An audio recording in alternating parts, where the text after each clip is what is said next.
Thank you for joining me on this video series examining the accuracy of missing 411, Eastern United States. I've stated in past videos that I find the selection criteria for missing 411 confusing. It was my understanding that cases were presented in the book that would be unexplained disappearances of missing people who were never found. That definitely hasn't been the case. Since this week's chapter is shorter than average, I wanted to take some time to briefly go over what David Paulides cites as his criteria for missing 411. That is to say, the phenomenon and not just this book. I will paraphrase them for brevity, but I assure you I won't twist anything to change the meaning. Feel free to check up on me if you think I'm lying about something. Here they are. All people in the project disappeared out of towns, away from witnesses, and in difficult terrain. Dogs played a major role in the eastern United States specifically, with children following their dogs into the wild. A very unusual trend where dogs either refused to track the scent or couldn't pick one up. As for the disabled and impaired, initially, Paulides thought that the disabled were disappearing due to the disability, but he thinks that the numbers are too high for just a random occurrence. Fever.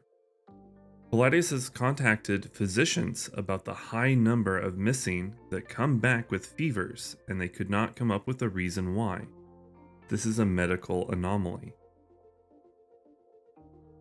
Many people are found either unconscious or semi-conscious and cannot recall the details around their disappearance. Law enforcement officials believe that victims were kidnapped in several cases due to the state of their health or clothing. In several of these cases, law enforcement suddenly changes their stance away from kidnapping for no explained reason. The most optimal time for a disappearance is between 2 p.m. and 5 p.m. Many are found in or near swamps where people wouldn't normally visit.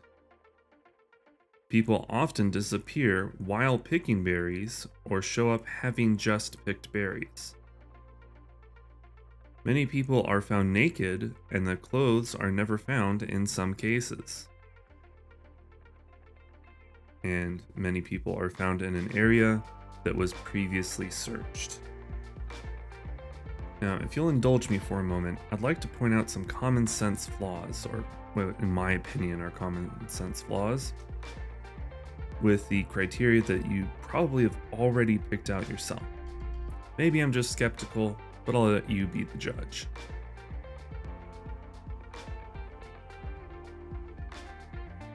As for the rural setting, when is somebody more likely to go missing?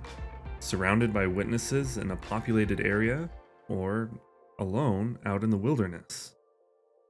As for dogs, children like dogs. Dogs like children. They follow each other and like to run around and play. It seems pretty natural to me that they would tend to accompany one another as they venture out. Bloodhounds. In some cases, hounds aren't brought in until later, when the weather or time has made the scent disappear.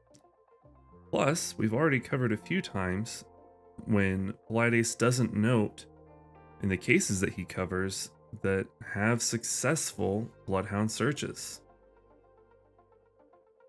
As for the disabled or impaired, I think that Paulides was correct the first time when he said that it was due to these disabilities that these people were at higher risk for disappearing.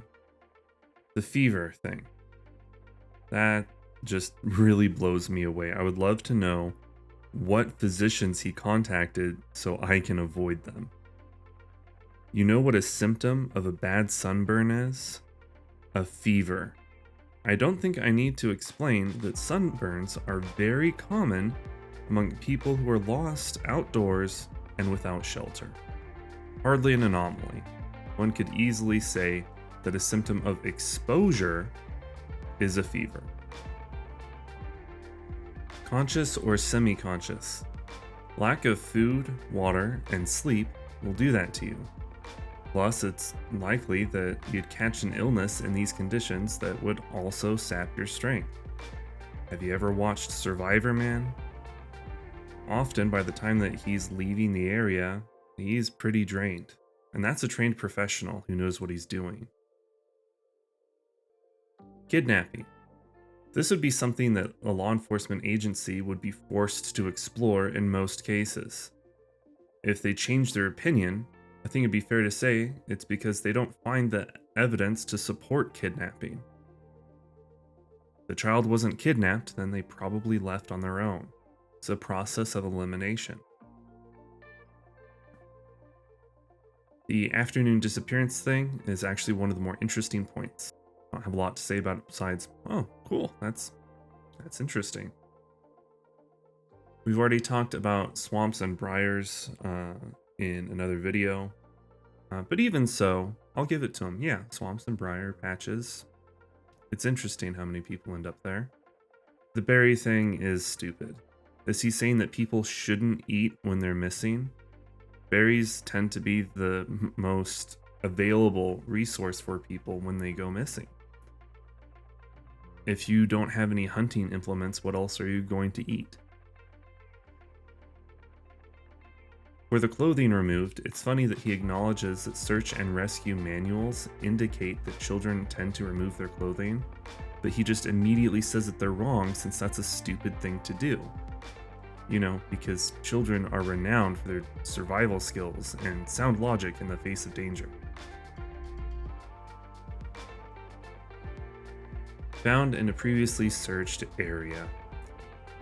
Again, this is an interesting point, but the counterpoint to this is that in most cases, unless the person is alive and calling out, the searcher would practically have to step on the missing person to find them due to the vegetation.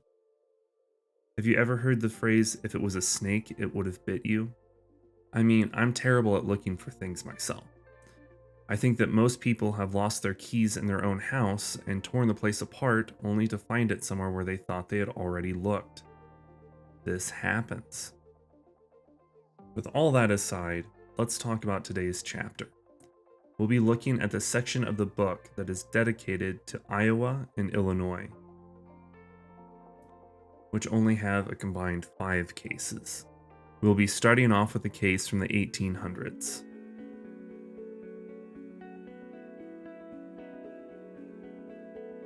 Frank Floyd. Frank, of an unknown age, went missing on January 7th, 1897, from near Atlantic City, Iowa. Mr. Polides says that he was only able to find one source for the disappearance, a New York Times article from January 8th. He was hunting big game at the time, and the search party found his body literally torn to pieces.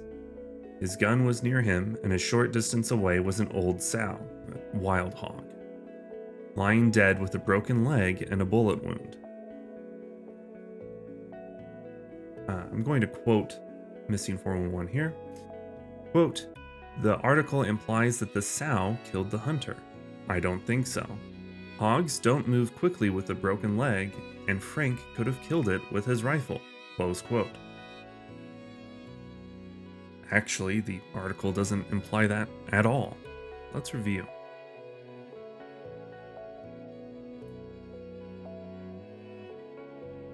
Let me quote the actual article for you. Quote, "It is known that a large drove of wild hogs was in the area, and from the numerous marks in the snow, it is supposed that he was attacked after he killed the sow." Close quote. Basically, the article is saying this wild sow was a member of a larger group of wild hogs, and after he killed the sow, the other hogs turned on him and killed him. Suddenly, the case is far less suspicious. Up next is Helen Chenoweth. I apologize if I got that last name wrong. Helen, who was 3 years old at the time, went missing on March 28, 1940, from Breeds, Illinois. Helen was with her brother and cousin at the time. Politis contradicts himself here, saying that it was her younger brother who was 5 years old. Last I checked, 3 is less than 5, but whatever. At some point, she went missing. Her cousin was detained for questioning, and a search was launched.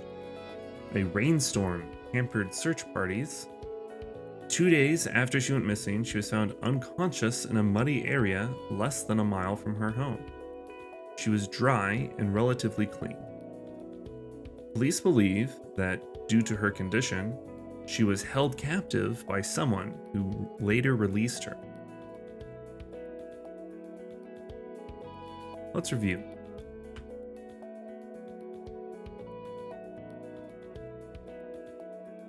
Everything seems correct except for the last point. Police did believe at first that she was abducted and then later released. However, after the doctors had a look at her, the sheriff changed his tune the next day, saying that he was now convinced that she was alone for the whole time she was missing.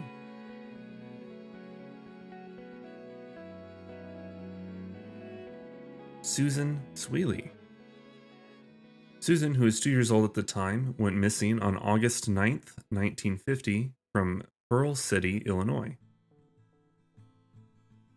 Her mother realized that she was missing around 7 p.m., along with the family's 3 dogs, and she called her husband for help. He brought back 500 people to search, and the authorities were called as well. The next day at 2 a.m., Susan was found asleep but unharmed in a hayfield about a mile away from her home, along with her 3 dogs. She did not explain how she went missing. Let's review. The second point about her mother realizing she was missing, her mother appeared to know that she had wandered off, but she didn't call her husband until she didn't return by 7 p.m. That is to say, she knew that she had wandered off earlier, but was just giving her some time to come back. I've also seen most papers report that there were 2 dogs, but one did say 3, so that's entirely plausible. As for the last point, yes and no. There was no need for her to explain how she went missing, because her mother said that she had wandered off. All Susan said is that she was sleepy because it was 2 a.m. at the time. It's not the case that she couldn't explain how she went missing, just that it was already explained.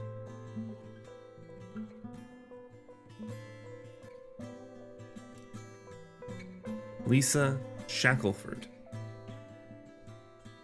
Lisa, who was 3 years old at the time, went missing on July 10th, 1962, from Braceville, Illinois.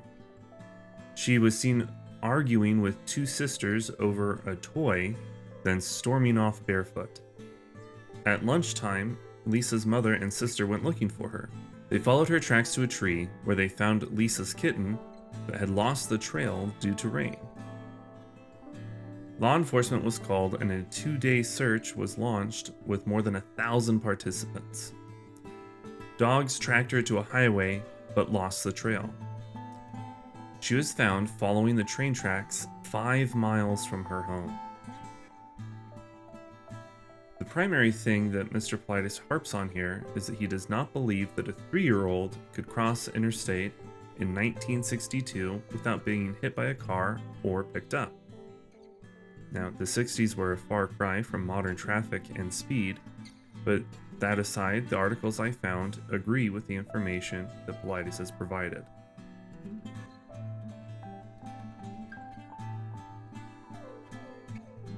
As such, yes, I think that we can say that this case is accurate.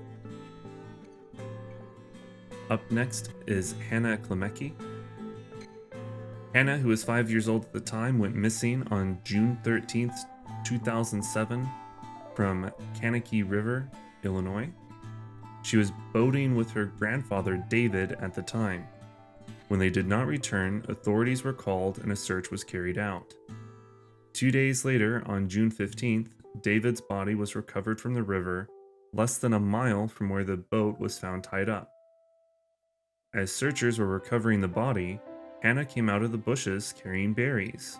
She had scratches all over, but was in good health. Pilates remarks that it was, quote, almost like she was delivered there, fed, and on time. Let's review. The first several points are correct, but we do reach a point when Hannah was discovered that it sort of diverges from reality a little bit. She was found several hours after the body was recovered, though she was in the same general vicinity. She didn't just emerge from the bushes to the riverside where searchers were recovering the body. The searchers actually had to go into the woods to find her. Lastly, she actually does talk about how she wandered alone and had to scavenge to survive. She was not delivered there, fed, and on time. She wandered in the dark, searching for her grandparents' cottage. It's really shameful that he just diminishes her experience like that. I can't even imagine how traumatizing that would be.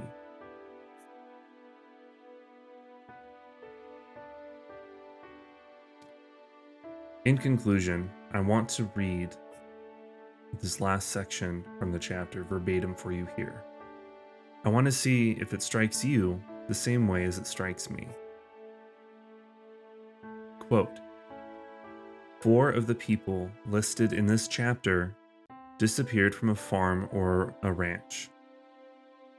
The 4 children missing were females, all very close in age, 2 3-year-olds, 1 2-year-old, and a 5-year-old. Is this merely a coincidence? Close quote. No, Pilates, it's not a coincidence. Do you know why?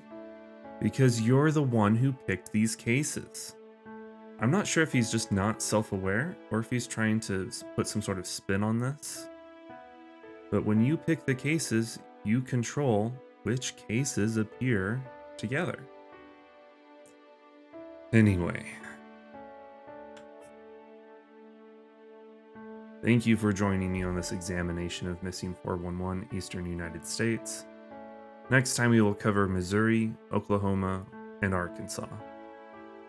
Until then, take care.